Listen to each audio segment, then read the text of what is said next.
In our last couple episodes, we looked at fraud in academic publishing, fraud by researchers themselves, by some journals that aren't what they seem, and universities who hush-hush their investigations of misconduct. When you add it all up, it's a scandal. Today, we're talking about another scandal in higher ed. No, it's not the fact that more and more Americans have decided that college just isn't worth the trouble. We already covered that in a 4-part series called Freakonomics Radio Goes Back to School. We're also not talking today about the exorbitant cost of college. We covered that, too. Today, we are talking about the fact that right now seems to be an absolutely terrible time to be a college president. If you've been keeping up with the news, you already know this. University of Pennsylvania President Liz Magill has resigned. This follows Magill's controversial testimony on Capitol Hill earlier this week. The president of Harvard, Claudine Gay, resigned today following accusations of plagiarism and the university's alleged mishandling of anti-Semitism on campus. And just like that, 2 Ivy League presidents gone. You probably also know about that controversial testimony on Capitol Hill. The part that got everyone's attention was a line of questioning put forth by Elise Stefanik, a Republican congresswoman from upstate New York, a Harvard graduate herself, who has been mentioned lately as a possible running mate for Donald Trump. This was at a hearing called Holding Campus Leaders Accountable and Confronting Anti-Semitism. It was held in response to some of the demonstrations on college campuses after Hamas attacked Israel, and Israel was in the early stages of retaliating. Besides the Harvard and UPenn presidents, the hearing included MIT President Sally Kornbluth. The president of Columbia University, Minouche Shafik, was also asked to testify, but she had already committed to attending a United Nations climate summit in Dubai. Good timing for her. One other person who did testify in Congress that day was Pamela Nadel, director of the Jewish Studies program at American University. Anti-Israel invective has been flaring on campus well before this fall, Nadel said. But the barbarity of the Hamas terror of October 7th adds a terrible new chapter to Jewish history. Nadel then noted that while free speech is the core of the liberal arts education, free speech does not permit harassment, discrimination, bias, threats, or violence in any form. There was nothing groundbreaking in Nadel's testimony, nothing that would seem to be even mildly controversial, until Representative Stefanik went to work on the college presidents. Here is Stefanik with Harvard's Claudine Gay. Calling for the genocide of Jews violates Harvard Code of Conduct, correct? Again, it depends on the context. It does not depend on the context. The answer is yes, and this is why you should resign. These are unacceptable answers across the board. Was Representative Stefanik's line of questioning a political stunt by a conservative Republican trying to make the most visible institutions of liberal elitism look bad? For sure.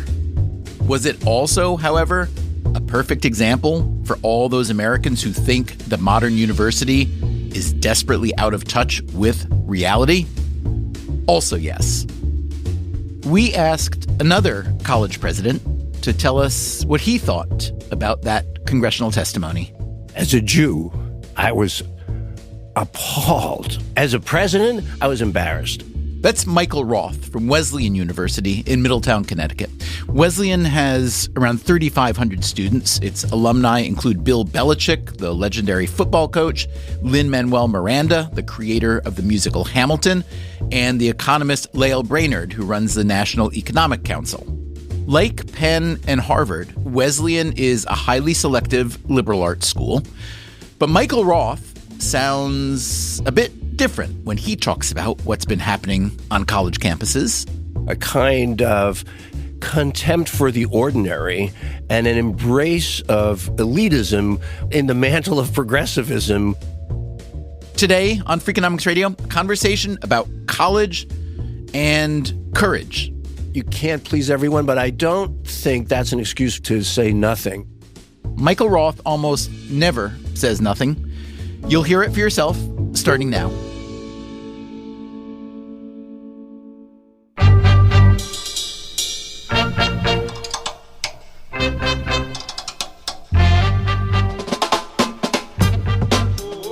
is Freakonomics Radio, the podcast that explores the hidden side of everything, with your host, Stephen Dubner.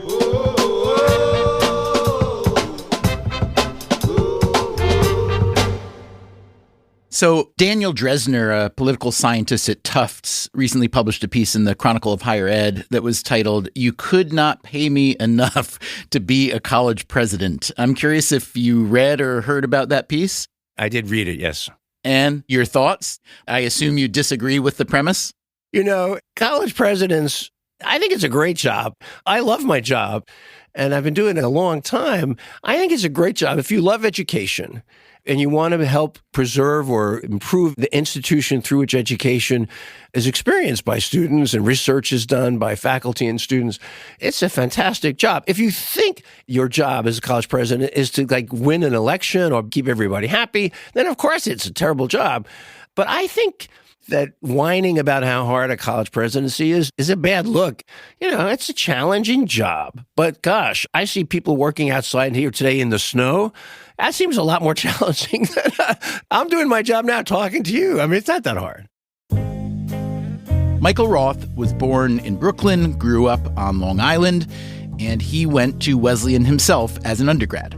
He designed his own major, the history of psychological theory. His thesis was called Freud and Revolution, and he turned that into his first book. He has since published 7 more books, including one called Safe Enough Spaces, a pragmatist's approach to inclusion, free speech, and political correctness. You know, when I was in college, I had this realization that I really liked being a student and that I wanted to continue my education. And it was shocking to me because I really didn't know any people who went to college except for my teachers. My parents hadn't gone to college and their friends hadn't gone to college. Roth's father, Joe, sold used fur coats. Michael Roth, after Wesleyan, got a PhD from Princeton, taught college for a good long while, and then moved into administration. He was president of the California College of the Arts. And then in 2007, he came back to Wesleyan as its president. If you look at Roth from the hard right side of the political spectrum, he looks like a lefty. But if you look at him from the hard left side, he looks like, well, it's not always clear. His Wesleyan contract runs until at least 2026, by which time he will have been in his job for 2 decades. So what's his secret for such a long tenure? I've tried to be very frank with the faculty and with the students. Sometimes that's gotten me in trouble, and sometimes it's given me, I guess, a kind of credibility. I have a lot of people at Wesleyan who disagree with me, but they're able to talk to me about their disagreements, and I with them, and sometimes I discover they're right. What's the closest you ever came to getting fired by your board? Ha! I hope I haven't gotten that close. I made some dumb mistakes. I once grabbed a reporter's microphone who stuck it in my face. I read about that. I guess early on, I inadvertently, I suppose, insulted a board member at a meeting. They were appalled that we didn't have as much training at Wesleyan around sexual assault as this board member was accustomed to seeing in their industry. And I said, well, I'm sorry we don't rise to the ethical levels of Goldman Sachs. And everyone laughed. I laughed. I thought it was funny. It was funny, right? And this board member did not laugh. And afterwards, I was given some coaching. But I, from the beginning, thought my job is not to please everybody. My job is to be very clear about how the work I do is supporting the mission of the school and how I can bring resources to the school so that other creative people could do their work as well as possible.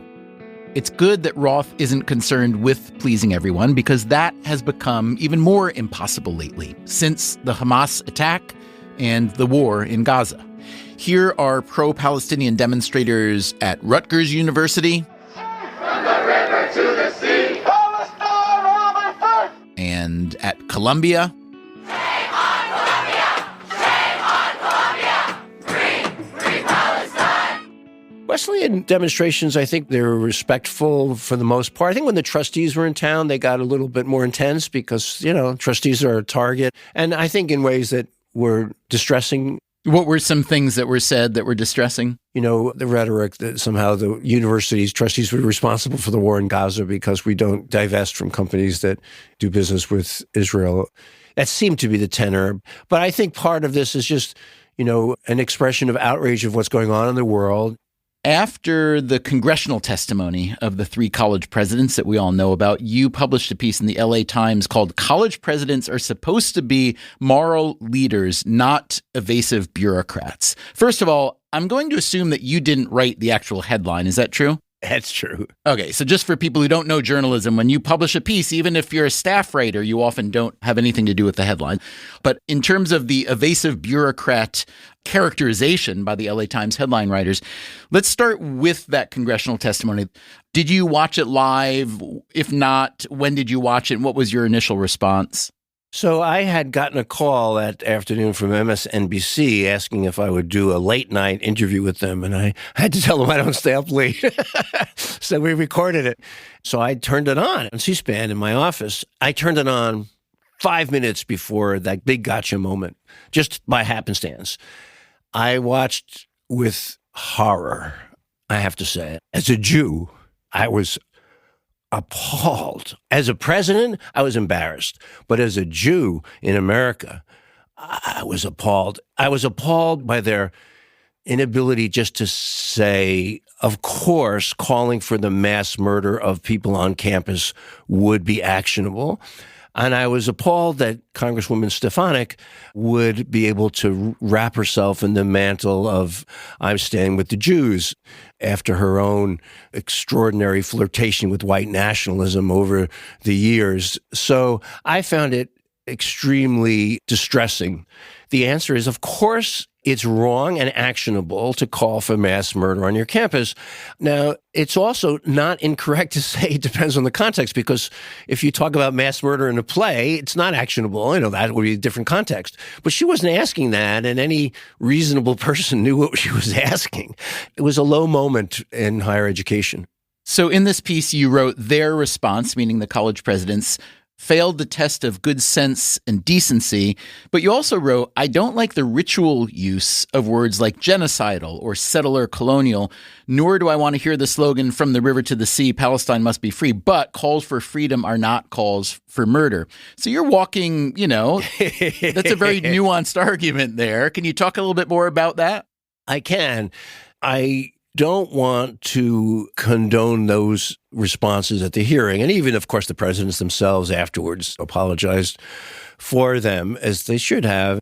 But that doesn't mean that I support some of the protests on college campuses that target Jews. Of course, I don't support those. Or the kind of sloganeering that uses the word genocide as a substitute for war, and specifically that slogan, "From the river to the sea, Palestine must be free." At some schools, there have been calls to ban that expression because it could mean Judenrein, right? Get rid of the Jews there, which would be the call for genocide. But most people using that expression want the land of Palestine to be free. That doesn't mean necessarily free of Jews. So as a person who believes in the right of Israel to defend itself and to exist as a nation, I don't like to hear that expression. But the fact that I don't like it doesn't mean that they don't get to say it. There are a lot of things I don't like. And so I've said, you don't have a right not to be offended. I'm offended by that talk. But at the same time, I take a deep breath and realize that's, there are Israelis who use that kind of expression too. Were you surprised that the presidents of Harvard and Penn were essentially fired? They resigned, but they were forced to resign. Were you surprised by that, knowing what you know about the role of the presidency and how college boards work?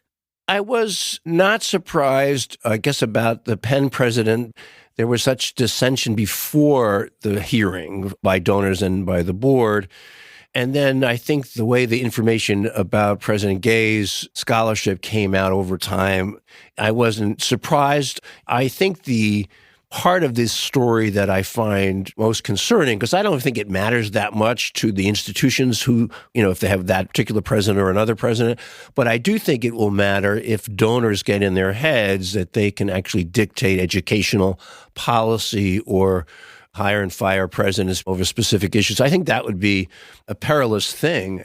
One phrase that got thrown around after the college president's congressional testimony was that this was ruled by HR department, that they were over-lawyered and that they didn't speak with any kind of moral sense or really even an intellectual sense. What about you? Is your speech or writing policed at all by Wesleyan, by the board? I'm guessing that's a no. No, it's very interesting. I wrote a piece years ago in the LA Times, and people kept coming up to me and said, did the board approve that op-ed? One person actually said she would never have published it unless she had run it by the faculty or the students. I thought this was insane. So I assume you didn't have to clear anything for this interview today, Michael. I hope not. I didn't. My view of the general counsel, who I work closely with, is that he should defend what I do, not tell me what to do. Now, do you feel that you're in a minority among college presidents? Yes, I do. And I think that's a shame. It's a very distinguished group of people. They're very smart and capable. They don't need policing. It tends to backfire. Boards are full of smart people. They realize when they're getting writing by committee. When I wrote about the terrorist attacks on October 7th, I wrote it from my, in my sweatpants at home that afternoon. I didn't know the extent of it at the time, but it seemed egregious enough that I wanted to say something on my blog about it. I posted it and then told the communications people. Other presidents, I don't know why they would send it to someone first. So that blog post that you published on October 7, the day of the Hamas attack on southern Israel, you called the blog post Sickening Violence. You wrote, the kidnapping and slaughter of civilians and the celebration of vicious murder by armed fighters recalls the worst dimensions of human violence. The war that Hamas unleashed this morning will be devastating. How was that blog post received by the community? Variously. You can see on the comments, there were some people who thought I should have said more about how bad it was. I just should have gone on more about it, or I should have said I loved Israel or something. There are other people who said, why didn't you say anything about the occupation?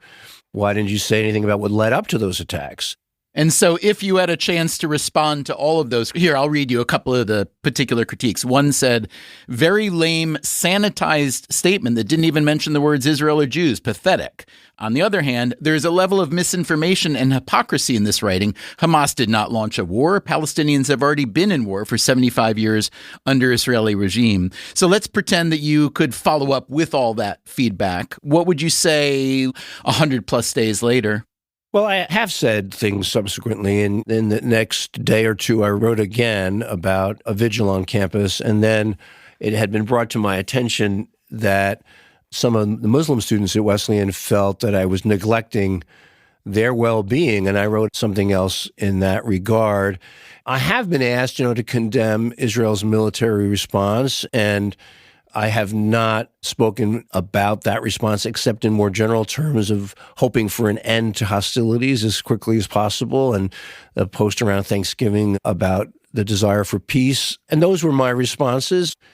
I think the reason some people don't issue statements like that is that they'll have responses like the ones you read. And on the other hand, there were a lot of responses in the press and on social media praising my October 7th post as one of the very few in the country that called the attack what it was immediately. I realized that you can't please everyone, but I don't think that that's an excuse for trying to say nothing. And the fact that you can't speak about everything doesn't mean you should stay silent all the time. I see that Wesleyan has what looks to be a pretty active chapter of Students for Justice in Palestine, which is on a number of campuses. Tell me about them and your relationship with them. I don't have, a direct relationship with the group. I asked to meet with a group of Jewish students and then a group of Muslim students, and we met separately. At the Jewish students meeting, we had a good discussion for 90 minutes. They thought I wasn't doing enough for the Jews, some of them. But it was a good, airing of what they were feeling on campus. At one point, someone said, well, can't you just publish a basic fact sheet that everyone would agree to, whether they're for Palestine or for Israel? And I said, there is no such list of facts right now. And I said, don't expect dialogue to be possible during the heat of war. Sometimes you have to wait until you're able to talk across differences. But I said, if you feel specific threats, I want you to be able to come and tell me. Some of them express feelings of a lack of safety. when I met with the Muslim students, they expressed, I have to say, similar views about feeling marginalized or, targeted by Islamophobia. When I pointed that out, that did not go well because some of those students felt like Jews were the oppressors and part of a white supremacist system. And I let that person give me that line of thinking. And then I said, I want you to know I disagree totally with everything you just said. You disagree on what grounds with that argument? Well, that Jews should be lumped together with white supremacists and that they're the oppressive group because they're white. I mean, half of Israelis are from Arabic countries. And then to think of it as just a colonial state seems to me a terrible mistake. I'm curious, as a historian, when you're trying to have discussions with someone about a heated topic of the moment that sits atop history that goes back not just 50 or 100 years, but a couple thousand years, what do you do? How do you try to steer that conversation differently? In other words, instead of the sloganeering that comes naturally to people, especially young people, which is not their fault, they don't know as much history, what do you try to do in that case? Well, this is a particularly complicated case because there are lots of ways to use history here. I mean, if you go back a couple of thousand years, you have one picture. If you go back to 1948, you have a different picture. If you emphasize the history of occupation, that's one dimension. If you emphasize the presence of Jews in the Mideast over the centuries, that's a different view. So I don't know if history is going to solve the problem. This is a political problem. And this is not an original thought, that there are two peoples with historic claims to the same land. They're going to have to find a way to live together and not just try to kill each other. That seems to me where we are, but they're not ready to do that yet. Too many people on both sides are invested in killing the people on the other side or displacing them permanently. And I think that leads to tragedy, and that's where we are now. So I try to make sure we have people who are looking at history from different perspectives. It's not just the Students for Justice in Palestine bringing speakers, that there are other groups that can bring speakers and have different visions of history and different ways of thinking about the past. So that's the best I can do. I try to just encourage historical reflection. Bruce Masters, who's one of the great historians of the Middle East, retired from Wesleyan a few years ago, and he has a particular point of view. He's a historian of Syria, and he's an Arabist. And he gave a talk to a packed house at Wesleyan. I think it was called 70 Years of Misunderstanding in the Middle East. And, there are parts of it that I didn't quite agree with, but I'm probably wrong. I mean, he knows a lot more than I. But it was an interesting historical account that was not about sloganeering. I think giving people more of that.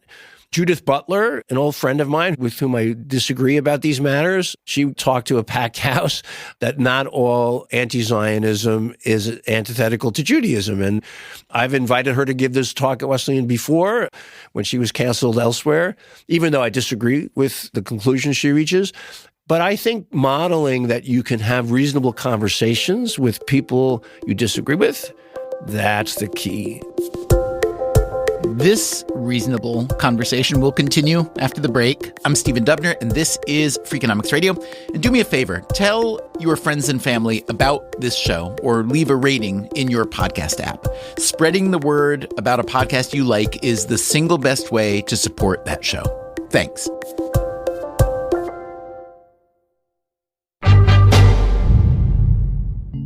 Okay, back to my conversation with Michael Roth, the president of Wesleyan University. Let me ask you about the demand for a college education generally. It's probably at a modern low right now. Applications have fallen. Public opinion of a college education has fallen. It started on the right, but now the left has caught up. Walk me through that from your perspective and what you think it means for this country, for this culture. It's a problem for me as a citizen of this country because no one in the world has ever complained about Americans being overeducated. And our public sphere does not exemplify an overeducated group of voters.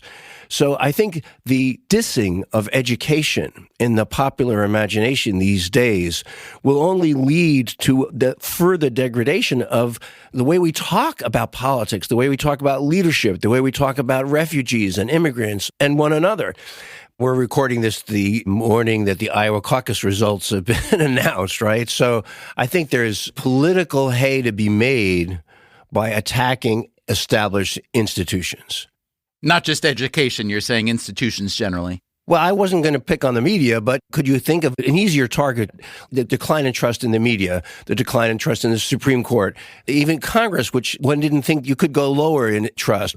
Part of what's happened in the United States is that there's been a war on trust, and that people seem to enjoy displaying their lack of trust in institutions and in their fellow citizens. And this has hurt higher education.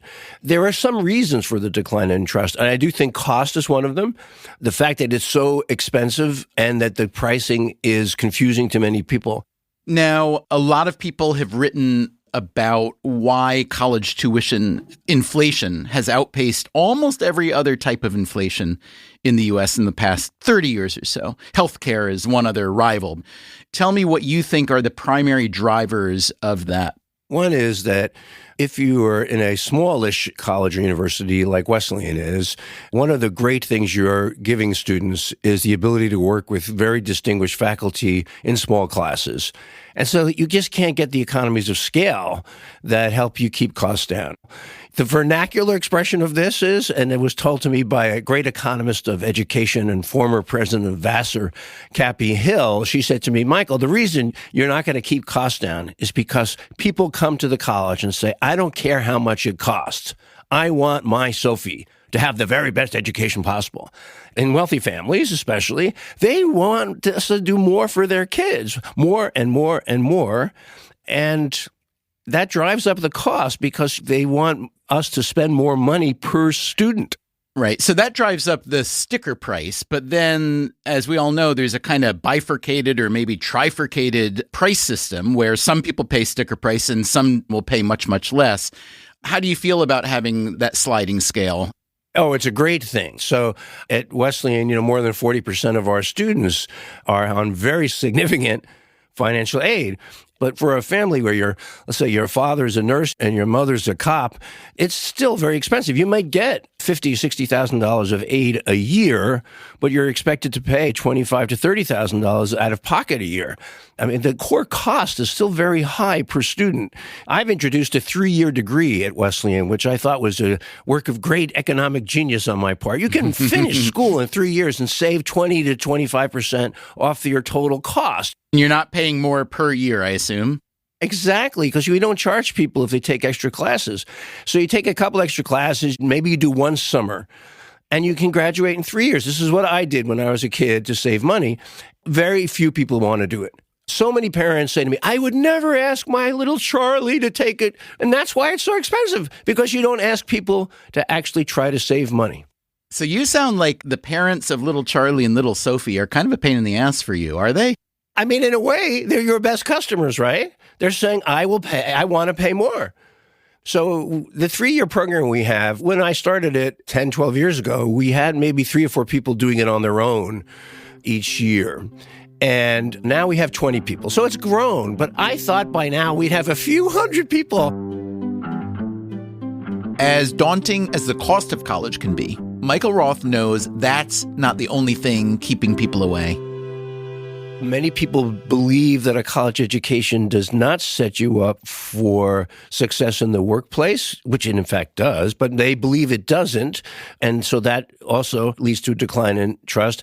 And then at many campuses, the display of a kind of contempt for the ordinary and an embrace of elitism in the mantle of progressivism has led to many Americans feeling that these campuses are not places where their children or they themselves could thrive. So you nicely articulated the criticism, but what about blame? What have colleges done to deserve that kind of disdain? I mean, there is some truth in all that. There's often a contempt for the uneducated, right? When Donald Trump said, I love the uneducated in his previous run for president, it was taken not as an express of condescension, but as a willingness to rub shoulders with and embrace ordinary people, however one feels about the genuineness of that. And the comment that's repeated again and again to me by people on the right is, Obama's discussion of the people with their guns and their Bibles, that was many years ago, that still is under the skin of people who think that elites at colleges and universities have contempt for ordinary Americans. And I think that there's good reason for that. And part of the reason for that is the insularity of campus politics. There's research that shows consistently that the overwhelming share of university professors are Democrats. I'm curious whether, the degree to which you see that as a problem and how the problem reinforces itself, because you do read that a lot of schools would like to diversify their political orientation of their professors, but it's really hard because if a school like Wesleyan is known to be overwhelmingly, let's call it democratic or progressive or whatnot, what kind of conservative scholar or student, for that matter, wants to come there? Yeah, it's a great question. And I do think, as a background to the question, you have to remember that in most colleges, universities around the country these days, most people are majoring in STEM fields and economics, not known for really progressive firebrands when you're in mathematics or computer science. But the progressive people tend to be a little bit noisier, don't they? Well, and reporters tend to focus on things they understand, like anthropology and history, rather than on computer science and molecular biology. And we should say those same reporters probably studied those humanities at the very schools that they're covering. Yes, it is a self-reinforcing prejudice. When I was a graduate student, we told the faculty, you don't have any women on the faculty. And they said, oh, well, we'd love to, but we only hire the best. And we looked at them like, are you guys sick? You're just so prejudiced that you think only men could be the best. And now I tell that story to my friends on the faculty who say to me they would love to hire conservatives, but they only hire the best. And my hope is, and I actually believe there's reasons for this hope, that they're professionals and they'll think, maybe I should take another look at my prejudice. I teach Aquinas. I teach Kant. I'm not a pietist, as Kant's family was. I'm not a Catholic. I think that it is totally possible to teach a range of ideas outside of one's own personal beliefs, and that should happen on college campuses. We do have students who love actually being contrarian, and being a contrarian at our schools often means being a libertarian or being a conservative.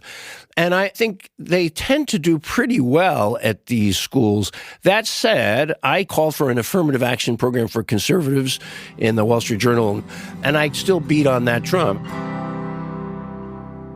So, Michael, how much time do you spend with other college presidents or communicating with them? I don't spend a lot of time with them. I'm going to some meetings this weekend because I am trying to get a whole group of college presidents to create incentives for their students to participate in the elections this year. I would love to see many, many more students practicing democracy and then learning about American civic culture. Otherwise, I tend to avoid the meetings with college presidents. They're nice enough people and all, but most of the time away from campus, I spend trying to raise money to bring back to campus.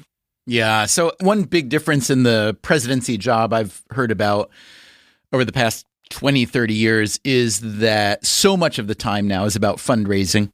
Is that the case for you? What do you spend your time on and how much of it is fundraising? Well, I teach every semester, so I have a couple of mornings a week where I'm either in class or preparing for class. And I have found if I just take that offline, so to speak, they can't touch that time.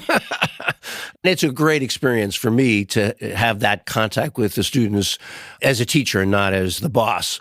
Apart from that, I try to spend as much time as possible on fundraising because I do think, although I love to participate in the intellectual life of the institution and write books and essays, what I can do that nobody else can do but the president is to bring back large gifts to the campus that will fund scholarships or research or facilities for research and teaching.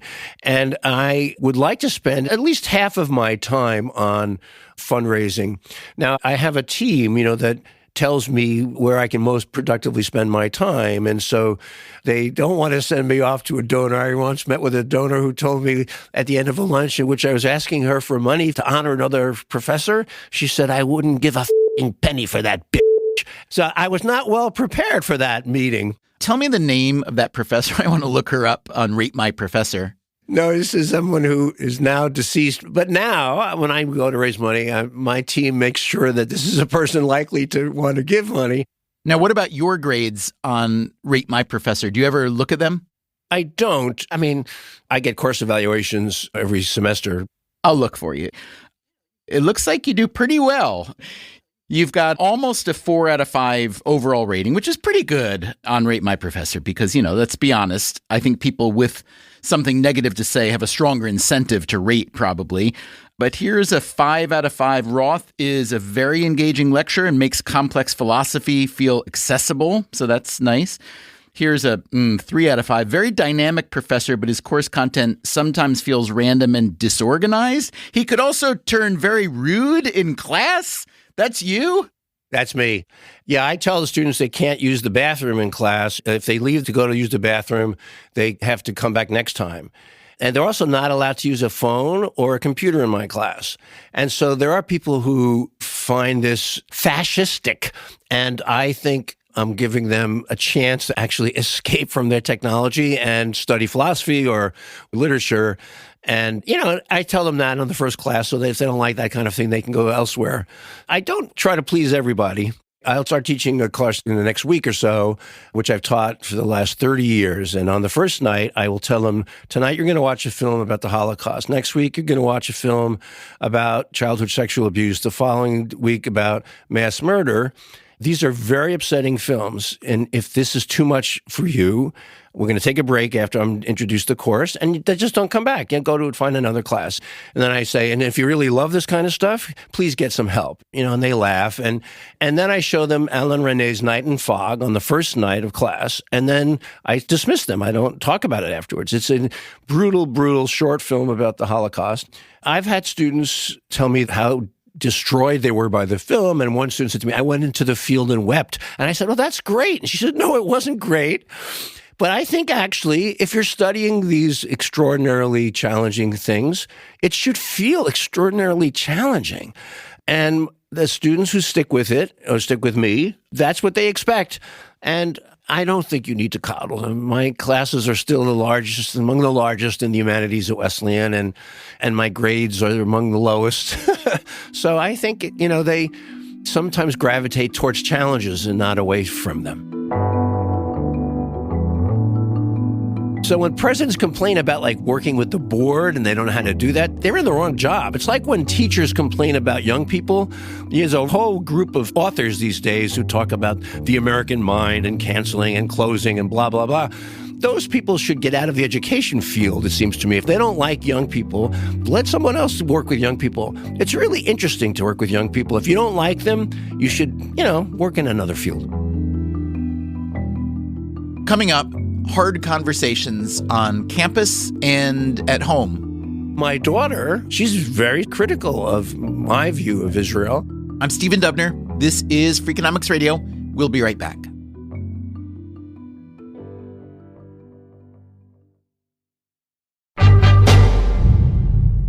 So, Michael, I've read that some of the Gulf states, Qatar especially, have been donating billions of dollars to U.S. universities over the past few decades. It seems like it went under the radar for quite a while. It's still mostly under the radar, but more people are writing about it. Tell me what you know about that, and I'm curious about Wesleyan as well. I know very little about it. I've really missed the boat on this one. One of my daughters asked me about it. She said, have we been getting significant donations like that? And I said, alas, no. You're doing something wrong. Yeah, I missed the gravy train. And I have no idea whether these donations were inflected of a field of study in any particular way. Qatar has played not just both sides of the street, they play multi-dimensional streets. So I don't know enough to comment on whether there's anything nefarious there.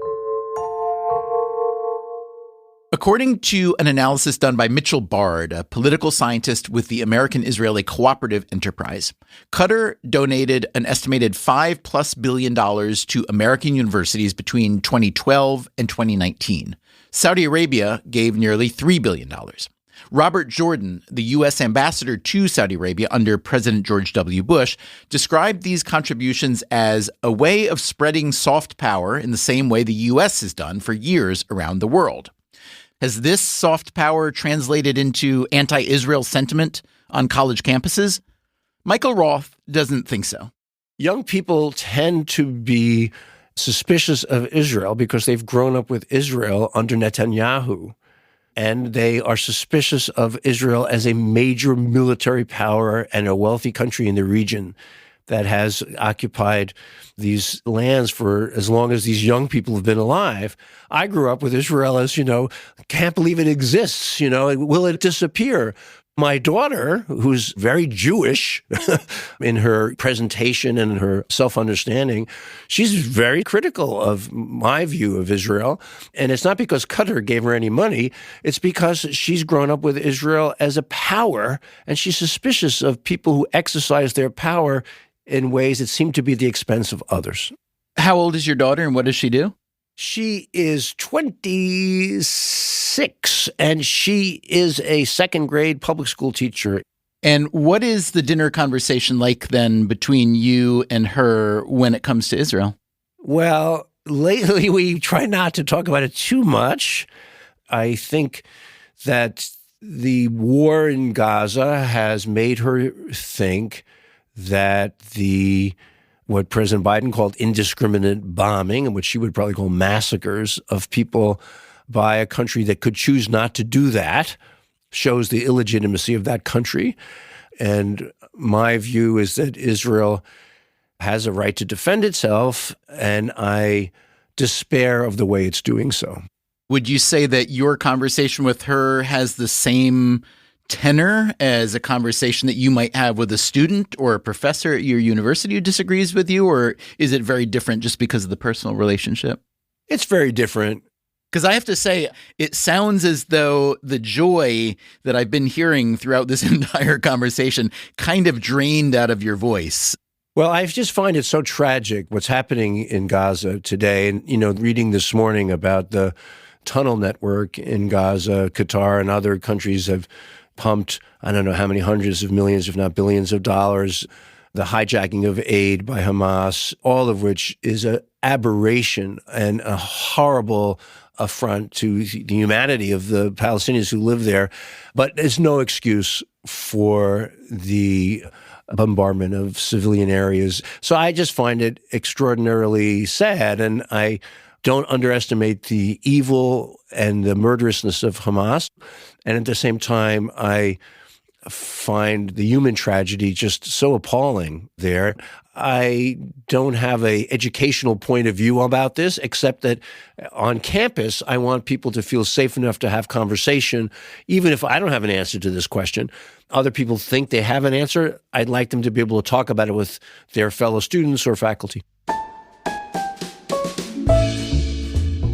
So, Michael, you sound like someone who's got a lot of strong opinions, but because of the position you're in, you don't always get your way.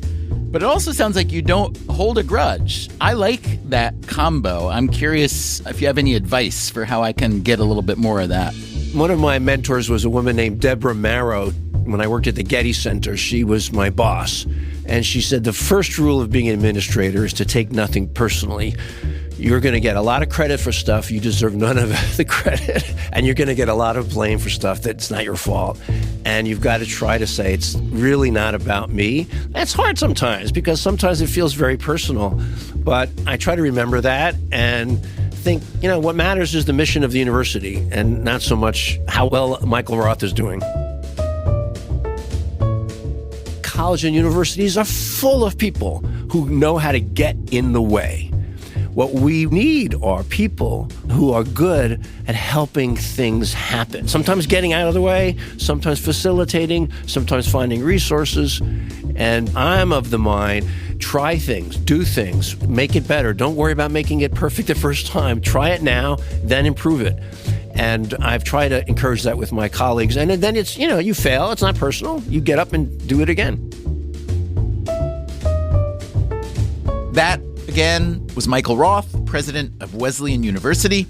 Let us know what you thought. Our email is radio@freakonomics.org. freakonomics.com. Most of our episodes feature several guests in order to surround a topic, but sometimes it's nice to go deep with just one guest. Again, let us know what you think, and please tell your friends and family about Freakonomics Radio. Coming up next time on the show, something that we've been working on for a while, a true labor of love. So many crazy things really did happen to him. He was a brilliant theoretical physicist, but what really made him stand out was his humanity. It's done with so much understated showmanship that it's just great. It's just great.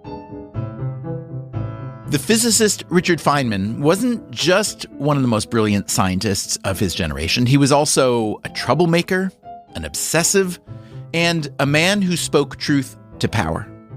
Along the way, he created a blueprint for how to lead a life of honest inquiry. The curious, brilliant, vanishing Mr. Feynman. That's next time on the show. Until then, take care of yourself. And if you can, someone else too.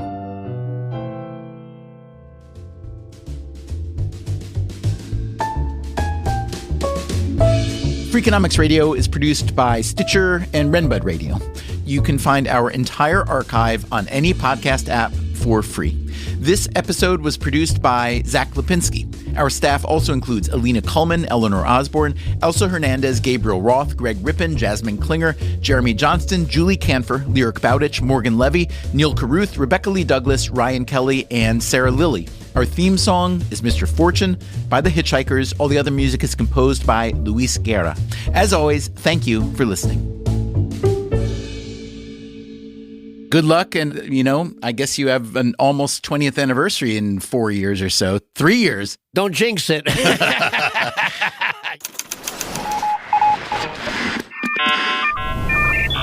Freakonomics Radio Network, the hidden side of everything. Stitcher.